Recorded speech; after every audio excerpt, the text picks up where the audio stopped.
Salve, torcedor vascaíno! Bom dia! Mais um Faísca tá on na área, nesse sábado, véspera de jogão. Será que o Vasco consegue aí engatar a quinta vitória consecutiva? Olha, vamos conversar aí sobre esse jogo de amanhã. Agora, o tema principal hoje do Faísca tá on é sobre esse moço que está na capa aí, o Alex Teixeira, a última dança, The Last Dance. Ou seja, será que agora ele terá êxito com a camisa do Vasco? Eu confesso a você, torcedor, que eu quero aqui explanar com bastante calma tudo aquilo que eu imagino do Alex Teixeira. Criei, numa primeira oportunidade, uma grande expectativa, que infelizmente acabou sendo frustrada. Talvez, com alguns argumentos, eu possa tentar explicar para você, torcedor, o porquê que eu me frustrei tanto. Agora, antes de eu começar o Faísca por aqui, eu quero deixar claro que nós temos a grande parceira aqui do Faísca tá on, que é a Betfair, a patrocinadora do Vascão. E agora, com o encerramento aí das Copas, tanto da Copa América como da Eurocopa, as atenções todas estão voltadas para o Campeonato Brasileiro. E eu vou deixar para você aqui, torcedor, uma dica na Betfair desse final de semana sensacional. Uma odd de 5 para o Vasco fazer um gol no Atlético Mineiro. Confesso a você que eu fiquei até assustado quando eu vi no texto aí essa odd. Um golzinho. Não interessa se o Vasco empatar, se o Vasco perder, o que o Vasco precisa é fazer um gol e tem essa odd. Então, galera, eu tenho certeza que com essa odd tem tudo para o seu final de semana virar baile igual a Barreira com a chegada do Coutinho. Enfim, depois da vinheta eu volto, falando muito do Alex Teixeira e também do jogo de amanhã. Se liga aí!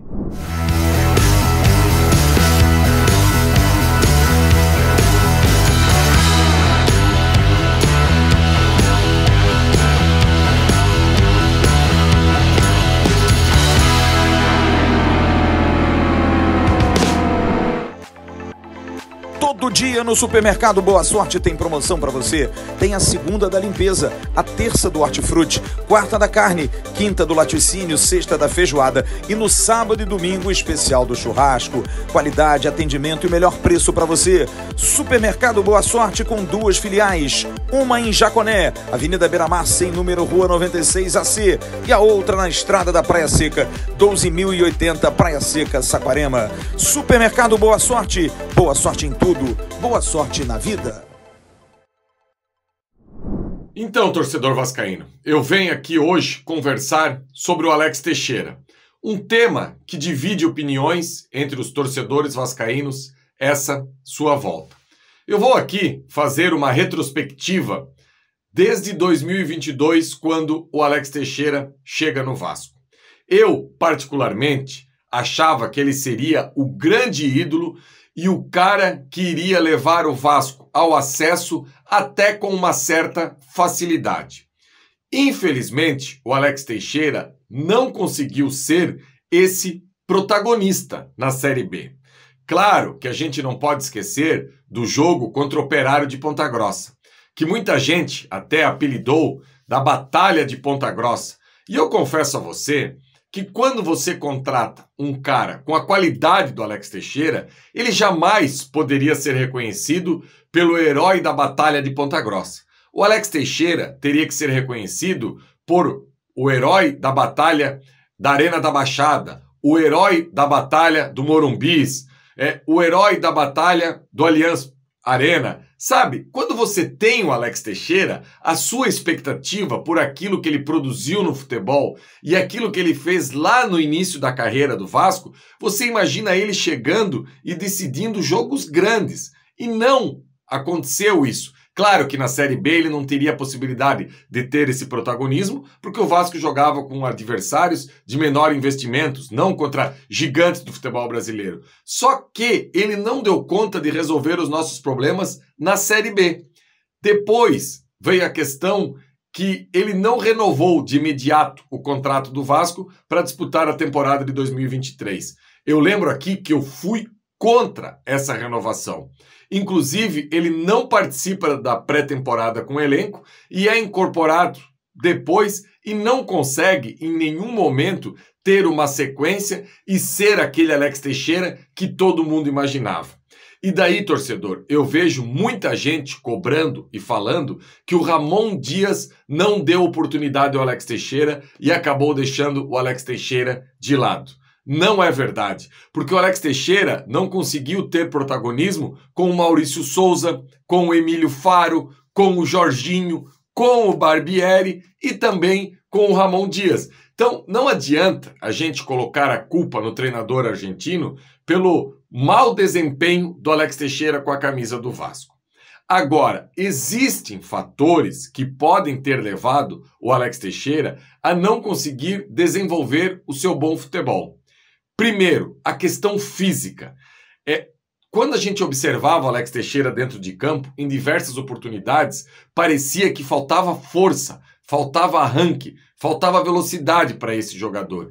E isso, nos dias de hoje, é algo que é inadmissível. Não dá para você jogar em alto nível se você não estiver voando dentro de campo. E num depoimento do Edmar, o lateral esquerdo dessa campanha da Série B, ao Dieguinho, no podcast lá no Futebolaço, o Edmar fala isso, que faltou ao Alex Teixeira esse trabalho físico, que ele pudesse desenvolver dentro de campo. Inclusive, o Edmar até cita que teve um jogo que ele cobrou um lateral e o Alex Teixeira não conseguiu ter domínio, estava completamente fora de ritmo. E talvez essa ausência dele ano passado, na pré-temporada, acabou acarretando um prejuízo que ele não conseguiu desenvolver durante o ano. E eu falo aqui para você, torcedor, que eu quero apagar da memória essa passagem do Alex Teixeira 2022-2023. Vamos aqui dar um voto de confiança nessa nova passagem. Se você achar, torcedor, que eu estou otimista, não, eu não estou. Eu não vejo o Alex Teixeira como um titular absoluto dessa equipe que o Vasco está formando. Agora, dentro de determinados jogos, eu vejo que ele vai poder ajudar sim, desde que ele esteja muito bem condicionado fisicamente. E principalmente que o técnico Rafael Paiva do Vasco possa achar um posicionamento para o Alex Teixeira que dê um conforto a ele, que ele possa exercer o seu futebol. Então é isso. Não é algo que eu vejo nas redes sociais, o Alex Teixeira vai calar a boca de muita gente que o criticava. Tá, mas espera aí. Ele não conseguiu ser protagonista na Série B. Ele não conseguiu jogar com 5 treinadores no Vasco e era para elogiar o Alex Teixeira? Era para bater palma? Era para dizer que ele estava desenvolvendo dentro de campo? Eu lembro de alguns lances que, olha, por exemplo, quem não lembra no passado, contra o Botafogo no Engenhão, ele arranca sozinho, ele o goleiro com a bola e dá uma bolada aí no pé no goleiro do Botafogo, numa finalização totalmente errada, que não é do Alex Teixeira. Porque a gente sabe que o Alex Teixeira tem qualidade para desenvolver um futebol muito melhor. Então, na apresentação dele ontem, junto do Souza, ele até fala que os filhos deles perguntavam, né, por que ele tinha saído do Vasco e como é que foi essa saída, e ele nem quis falar muito por isso, que foi uma saída conturbada. Então, Alex, se agora você tem a chance de ter aí essa última dança com a camisa do Vasco, que você faça o melhor. E eu tenho certeza que o torcedor vascaíno vai ter prazer em te aplaudir, em te apoiar. E tentar apagar essa passagem, que eu tenho certeza, porque assim, está escrito no seu rosto, na sua feição, que você é um cara super gente boa, um cara comprometido. E ainda bem que você tem essa chance de dar essa volta por cima e voltar a ser aquele Alex Teixeira lá de trás. Eu até lembro aqui, talvez um dos gols que eu mais comemorei da história do Vasco é até algo inusitado.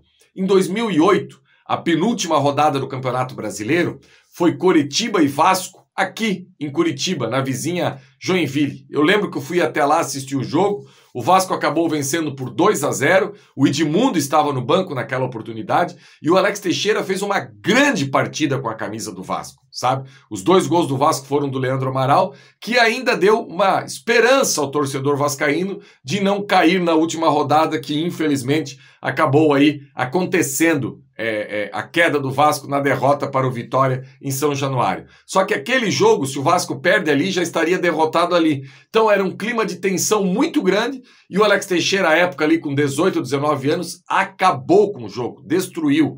Eu lembro que o Coritiba estava brigando lá em cima, era treinado até pelo Dorival Júnior, que hoje é o técnico da seleção brasileira, e o Vasco treinado pelo Renato Gaúcho, que inclusive colocou o zagueiro Wilson naquela oportunidade na lateral esquerda. Até vou parar de falar desse jogo aqui, porque senão o Flávio já brinca comigo e o Emerson, que eu trago aqui o varandão da saudade. Mas graças a Deus eu tenho uma memória boa e alguns fatos dos jogos aí eu acabo recordando. Eu lembro também, só para encerrar desse jogo aí, que o Keirson, do Coxa, estava vendido ao Barcelona, vinha fazendo uma grande temporada e nesse jogo o Odivan colocou o Keirson no bolso.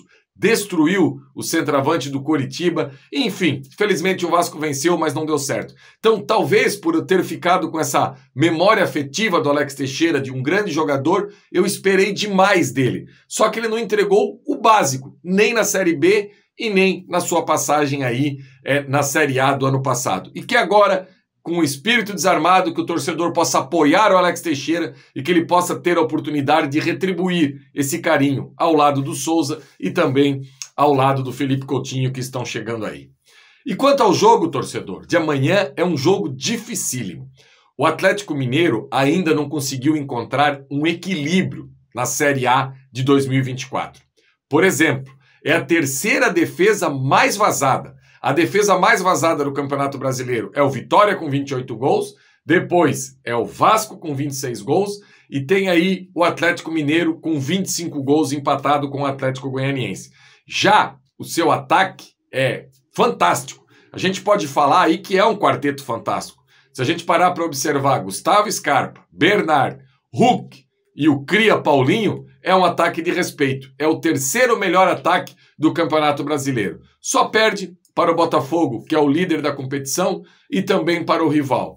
Então, amanhã, o Vasco vai precisar, sim, ser uma equipe mais compactada do que nunca, uma equipe mais aguerrida do que nunca e prestar muita atenção, porque se você der espaço para Hulk, para Paulinho, para Scarpa e para Bernard, eles vão para dentro. O Hulk com aquela força absurda dele, o Paulinho naquelas arrancadas. Então é de fundamental importância que amanhã o Rafael Paiva possa escalar uma equipe que consiga competir do primeiro ao último minuto. E para fazer isso, precisa de jogadores 100% fisicamente. Dito isto, a presença do Payet amanhã, desde o início, eu acredito que seja uma temeridade, que talvez durante o decorrer do jogo, dependendo de como as coisas possam estar ocorrendo, sim, o Payet tem que estar dentro de campo sempre. Eu sou da opinião que o craque tem que estar dentro de campo. Só que para isso, o craque precisa estar nas suas melhores condições físicas. Um craque que não consegue competir dentro de campo, ele entrega menos do que um jogador que está bem fisicamente. Então, o Rafael Paiva amanhã tem a questão do Adson. Não sei se o Adson vai conseguir ir para o jogo ou não, tem essa questão física aí dele ainda que está limitando ele nos últimos jogos, mas não dá para inventar muito. É tentar manter esse padrão nessa equipe do Vasco, que o torcedor vascaíno já está conseguindo decorar, e como é bom você ter uma equipe titular e não aquele Frankenstein que o Álvaro Pacheco trazia a cada jogo. Paulo Henrique, Maicon, Léo e Piton, Hugo Moura, Matheus Carvalho e Praxedes. Adson, Verrete e David. Se todos estiverem à disposição, eu acho que é mais ou menos por aí para o Vasco enfrentar esse Galo e conseguir trazer amanhã um bom resultado aí, que o Emerson Rocha possa ser esse pé quente. Na penúltima missão fora de casa eu voltei com os 3 pontos. Na última, o Joel voltou com os 3 pontos. E agora que o Emerson possa fazer aí essa missão e trazer esses 3 pontos para você. Cobertura completa amanhã à tarde, a partir das 14h30, aqui no canal Atenção Vascaínos. Tamo junto, galera. Um abraço, um ótimo final de semana e a gente se encontra amanhã à tarde aqui no pré-jogo do melhor canal do YouTube pro torcedor vascaíno. Abraço, galera.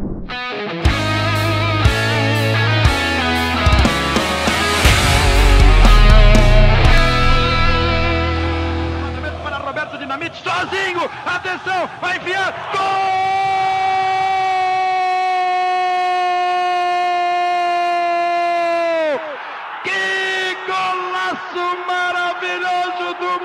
que mora em Caxias.